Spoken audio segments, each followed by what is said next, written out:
Good morning friends, welcome back to our channel. কেমন আছো তোমরা সবাই? আশা করি সবাই অনেক ভালো আছো, আর আমিও মোটামুটি ভালোই আছি। সকাল সকাল ঘুম থেকে উঠে চান টান করে নিয়েছি, আর মা আর ভাই গিয়েছিল মাঠে শশা তুলতে। তো না, ভাই যায়নি, সরি, মা গিয়েছিল। তো শশা তুলে নিয়ে চলে এসেছে। এবার শশাটা নিয়ে যেতে হবে, মানে যেখানে বিক্রি হয়, পাইকের আসে, তো সেখানে শশাটা নিয়ে যেতে হবে ওই রাস্তার দিকে। তো সেই জন্য মা ভাইকে নিয়ে যেতে বলেছে মাথায় করে, ও মাথায় নেবে না, বলছে মাথায় লাগছে। তো সেই জন্য দেখো বলছে একটা ব্যাগের হ্যান্ডেল তুই ধর, একটা ব্যাগের হ্যান্ডেল আমি ধরবো।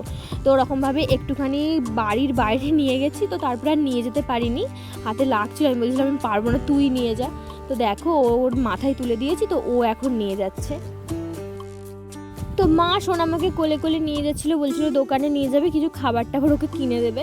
তো আমিও পিছনে পিছনে চলে গেছি একটু খাবার খাওয়ার লোভে। তো দেখো মা দোকানে চলে গেছে সোনামাকে নিয়ে। আর এই দেখো সোনামা আমার একটা পুরো বিস্কিটের ডাব্বা নিজে মানে হাতে করে তুলে নিয়েছিল। তো তারপরে বাড়ি চলে এলাম। বাড়িতে এসে আমি কিন্তু দুধ নিয়েছিলাম, গয়লা চলে এসেছিলো, গয়লার থেকে দুধটা নিয়েছিলাম। নিয়ে সোনামার জন্য জাল দেবো বলে আলাদা করে এটার মধ্যে রেখে দিয়েছি। আর এই দুধ থেকেই অল্প একটু দুধ নিয়ে চায়ের জন্য এদিকে চা বসিয়ে দিয়েছি। অনেকটাই বেলা হয়ে গেছে, এখনও চাটা কিছুই খাওয়া হয়নি। তো দেখো এদিকে কিন্তু আমি চাটা বসিয়ে দিয়েছি। আর সোনামাকে ওর দিদা কেক কিনে দিয়েছিল, তো কেকটা কিনে দিয়েছে, ওকে এখানে বাটিতে দিয়েছে, কেকটাও ঘুরে ঘুরে খাচ্ছে। আর দেখো খেলা করছে ঘুরে ঘুরে খেতে খেতে।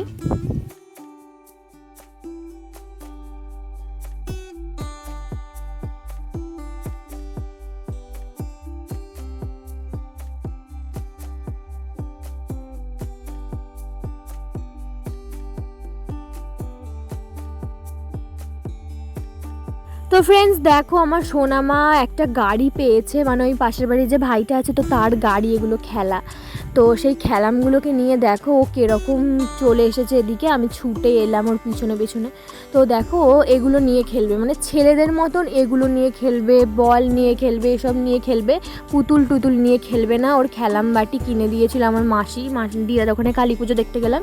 তো খেলাম বাটি কিনে দিয়েছিল, পুতুল কিনে দিয়েছিল, সব কিছু। পুতুলটাকে তো যেদিনকে এসেছে কিনে নিয়ে সেদিনকেই ভেঙে দিয়েছে। আর খেলাম বাটিগুলো যে কোথায় ছুঁড়ে ছুঁড়ে ফেলে দিয়েছে, তো খুঁজে পাওয়া যায়নি কিছু। কিন্তু ও এগুলো ধরে টানাটানি করবে, মানে পরের খেলনা দেখে ও টানাটানি করবে, ধরে খেলবে। তো দেখো কীরকম খেলছে।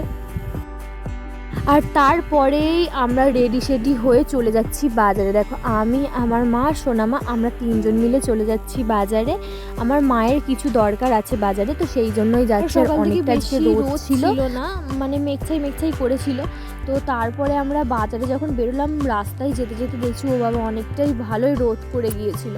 তো কি বলবো, অনেকটাই কষ্ট হচ্ছিল বাজারে এসে। কিন্তু আমরা এখানে দোতলায় উঠে পড়েছি। এই দোতলায় একটা সোনার দোকান আছে, তো সেখানেই মায়ের কিছু দরকার ছিল। তারপরে ওখান থেকে আমরা এখানে নিচে এক জায়গায় বসেছিল, এই তালশাঁস বিক্রি হচ্ছিল, তো সেখান থেকে আমরা তালশাঁস কেনার জন্য এখানে দাঁড়িয়ে পড়লাম। আমরা বেশি কিনিনি, ওই 4 পিস তালশাঁস কিনেছিলাম, 5 টাকা করে পিস নিয়েছিল। আমার না তালশাঁস খেতে খুব ভালো লাগে। তোমাদেরও যদি ভালো লেগে থাকে তাহলে আমাকে কমেন্ট বক্সে অবশ্যই জানিও। আর তারপরেই বাজারে ঘুরতে ঘুরতে আমার বাবার সাথে দেখা হয়ে গেল। তো বাবাই আরও বাজার টাজার করে দিল, যেসব রান্না বান্না হবে সব কিছু বাজার টাজার করে দিল। তারপরে আমরা কিন্তু বাড়ি চলে এলাম। আর আমার জন্য কিনে দিয়েছিল দই, মানে আমি তো তোমাদের অন্য একটা ভিডিওতে বলেছি এখন আমাদের অসৌচ চলছে, তো আমি তো কিছু মাছ মাংস খেতে পারবো না। লিচু কিনে দিয়েছিল বাবাই। আর তারপরেই মা রান্নাবান্না সব বসিয়ে দিয়েছিল ওদিকে, সেইগুলো আর তোমাদের সাথে শেয়ার করতে পারলাম না। ভাত আর দই দিয়েই সেরেছিলাম। তারপরে ঘুমিয়ে নিয়েছিলাম, ঘুমিয়ে একবারে বিকেলে এলাম। দেখো বিকেলে ঘুম থেকে উঠে সোনামা একটু খেলতে বেরোবে বলে ওকে একটু সাজিয়ে, খেলতে বেরিয়েই তো সে একদম রেগে মেগে চলে এলো। আচ্ছা আমি দেবো তোমাকে, বল চলো। আচ্ছা চল তোমাকে দেবো, আমি বল। তো তারপরে তাকে আমি বাড়িতে আনলাম। ওখানে ওরকম কাঁদছিল বলে ওদের সাথে মানে একটু ঝগড়া করছিল আর কি। ওরা বল দেবে না, আর এও ওদের বল ছাড়া খেলবে না, নিজের বল নিয়ে খেলবে না, ওদের বলটাই ওর চাই। তো আমি ঘরে নিয়ে সেই জন্য চলে এলাম, যে যদি মারপিট টারপিট করে বাচ্চা তো বলা যায় না। তো সেই জন্য ঘরে নিয়ে এসেছি। দেখো নিজে নিজে চুল আঁচড়াচ্ছে, চিরুনি দিয়ে নিজে নিজে চুল আঁচড়াচ্ছে। তো চলো ফ্রেন্ডস, আজকের ভিডিওটা এইটুকু। দেখা হচ্ছে নেক্সট কোনো ব্লগে। ততক্ষণের জন্য সবাই সুস্থ থেকো, ভালো থেকো। আর আমার ভিডিও ভালো লাগলে আমার চ্যানেলটাকে সাবস্ক্রাইব করে ভিডিওটা একটা লাইক করে দিয়ে আমার পাশে থেকো। তো চলো ফ্রেন্ডস, আজকের মতো টাটা, বাই।